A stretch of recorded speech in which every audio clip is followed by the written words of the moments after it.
Yeah, I got a new flag. Pirates only. No trespassing, you'll walk the fucking plank. Anyway,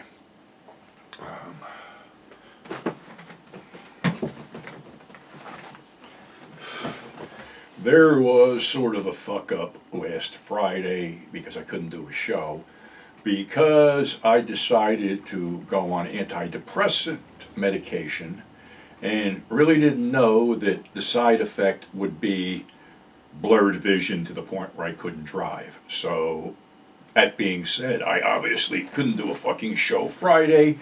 Now I gotta stop taking this fucking medication. I gotta go for this fucking study. Well, this will be airing today, so I'm going for a fucking gastric study this tomorrow in the morning, so we'll see what the fuck that comes out with. But anyway, let's go back to some movies here. 1965. Planet of the Vampires, directed by Mario Bava and released by American International Pictures. And I think the original title for this film was Demon Planet, but for some reason AIP decided not only to change the title, but to use some creatures on the one sheet and the ad art that were basically dead in the movie. It's one of these weird things, and Barry Sullivan's the star. Remember Barry Sullivan from a lot of 50s and 60s movies and TV shows and shit? Well, anyway, he's Mark, he's the star, he's the lead astronaut, and two ships are being drawn to this planet with a strange signal.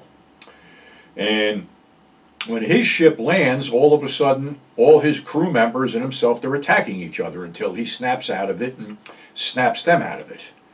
Bunch of weird shit going on. Well, they go find the other ship, and everybody connected with the other ship has killed each other. And they bury these guys in, this on this planet, and there's something to do with whatever mechanical problem the first ship had. Whatever's going to guide them is destroyed, so they only have one guidance system left, and it's in the other ship, and they're trying to get up enough energy to leave, when all of a sudden the bodies of the other crew start rising from the dead. And it gets weirder and weirder because people are starting to disappear. And I gotta say one thing for Bava, and everybody knows this, that his visuals are very striking, and even though this is a low budget film, the visuals of this demon planet are pretty striking with lava flows and rock formations and other shit that's going on. Pretty cool.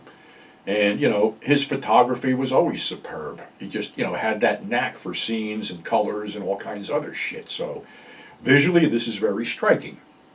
Well, the premise is that basically this planet has these people that are orbs, or creatures that are orbs, because you see little flashing lights and shit. And they take over the bodies of the dead and sometimes the bodies of the living, because that planet's going to be extinct and they want to get off the planet. So basically, most of the crew is killed and taken over by these creatures, and we get down to the end where there's 3 left and they lift off. And the one person that helped them lift off all of a sudden realizes that Mark and the other astronaut are no longer human. They're possessed by these creatures, and now these creatures are heading toward Earth. And that's where it ended. I remember seeing this at a kiddie matinee at the Embassy Theater, co-billed with Voyage to the End of the Universe. I think it was a Russian movie or something. But anyway, one of the guys I was with goes, well, I guess that's how vampires got down to Earth. Well, the bottom line, boys, is they weren't vampires. It was just a neat title to slap on something that probably would have went over just as good as Demon Planet. And, of course, the plot for this was almost lifted pretty much verbatim by John Carpenter in Ghosts of Mars. The same thing where, an ancient civilization is woken up and is now taking over the bodies of people that it kills. So both movies are definitely worth a look, and like anything Bava does is definitely cool because, he had that knack. And, that's what it was. A guy that gave us Black Sunday, Black Sabbath, and a whole bunch of other films, and this is one of his little departures into sci-fi. So that's our show for today. Hopefully things with me will work out, but I didn't want anybody to think anything happened Friday, but the bottom line was my vision was so fucking blurred I couldn't see what the fuck I was doing. And I didn't realize it was the goddamn pills until I looked them up and found out that basically, yeah, one of the side effects is blurred vision. And I got to drive, so I can't have blurred vision. So I guess it's back to being depressed. So that's our show for today. Thanks for subscribing. Thanks for tuning in. Above all, stay safe, and we'll catch you on the flip side.